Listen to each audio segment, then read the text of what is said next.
Welcome to this video series on addressing the dispute resolution challenges of Japanese companies doing business in ASEAN.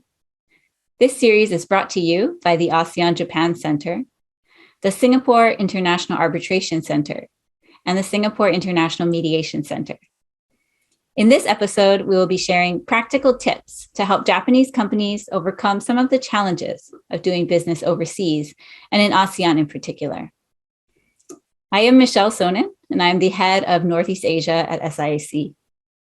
I am joined by three attorneys experienced in working with Japanese companies conducting trade and investment in ASEAN. Mr. Yoshihiro Takatori, FCIR in Japan, international mediator and arbitrator. Ms. Vu T. Quay, partner and chairwoman at Raja and Tan LCT in Vietnam, and Ms. Natalie Yap, counsel at Nishimura and Asahi in Tokyo.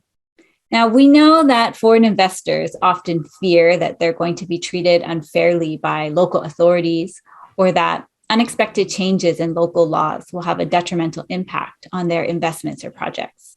For Japanese companies investing in ASEAN, what potential issues should they be aware of? And are there steps that they can take to address or mitigate these issues? So organizations like the Japanese Embassy, JETRO, or JCCI, they may act as an intermediary between their members and local authorities to safeguard the legal rights and interests of the investors and promote the legitimate business community. So they may also serve official letters on the government or competent authorities or arrange meetings in order to further help them to further consider the reference to main international standards of investment, such as fair and equitable treatment, FET, or full protection security, FPS, or national treatment, NT, and most favorable nation treatment, MFN, which may be found in most of the free trade agreement FTA to which Vietnam is a signatory. So in practice, we do have seen that the JCCI and Euro chambers, Eurochamp in Vietnam are very active foreign chambers that they helping their members to seeking for other consideration from the government during the claiming of the members relating to the tax and the custom issues in Vietnam. So, however, it is worth noting that not all of the case that the foreign diplomatic and the association and the chambers approach is workable for resolving the dispute. So the administration proceeding in Vietnam, like the Vietnamese court, is quite comprehensive and time-consuming. The Japanese investors may also consider to refer the potential dispute to the Vietnam International Commercial Mediation Center, VICMC, for their supporting to resolve the issues amicably. In my experience, I think it's really important that the parties work closely with local counsel to consider very carefully at the contract stage any eventualities which may result in additional costs or in delays, which may disrupt the performance and the enforcement of contractual obligations. And what those eventualities are will depend on the context and the nature of the contract. For example, there may be legislation which comes up during the life of the contract, which dramatically increases a new tax or which newly implements a tax, or which requires additional import or export procedures which could disrupt the supply chain, for example. So it's important to carry out a thorough risk assessment at the outset so that the risks can be agreed on and allocated, for example, through indemnities or price adjustment provisions or pay when paid process or time extension mechanisms. Let's move on to the next question. Oftentimes when companies are faced with unexpected changes to local laws or when they encounter setbacks due to regulatory obstacles, dispute mechanisms can be used to help them find a way forward.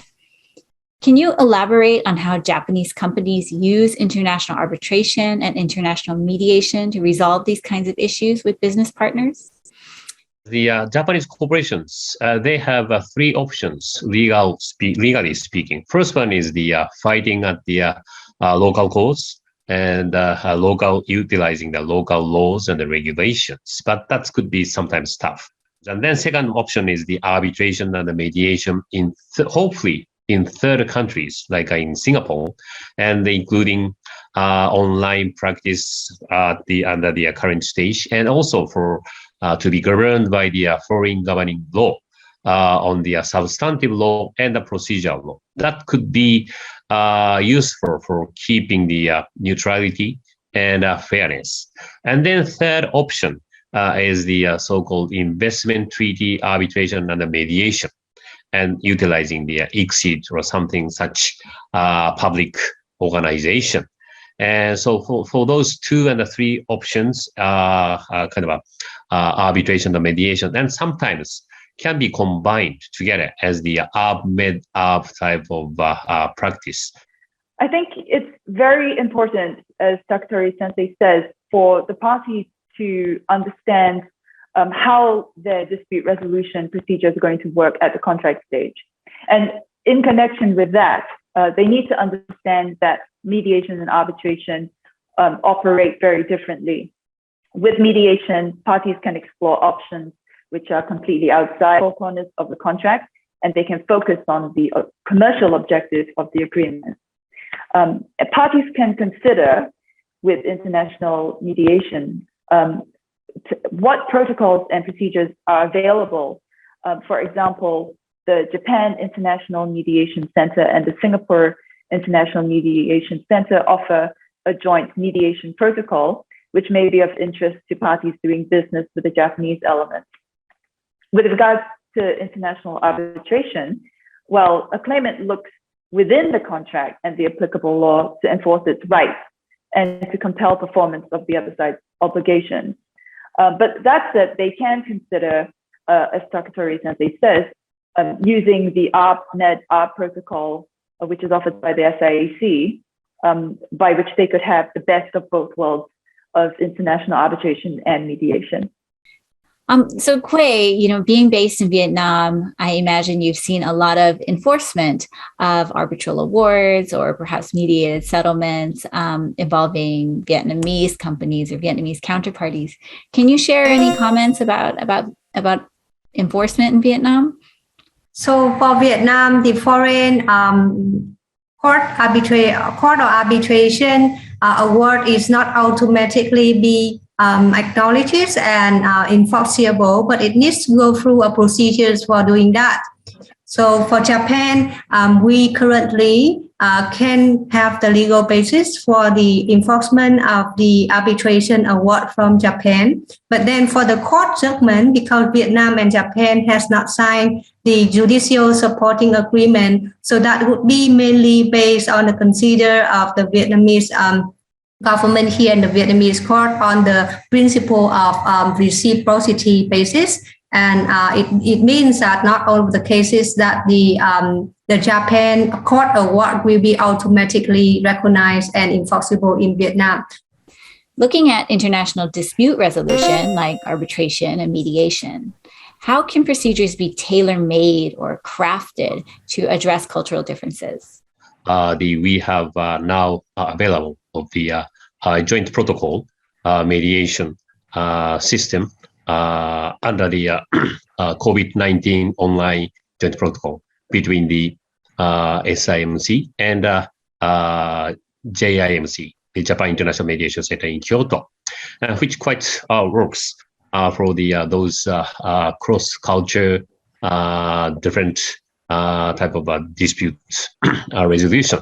And the first case was actually between the Indian company and Japanese corporations regarding the joint venture type of investment-related disputes.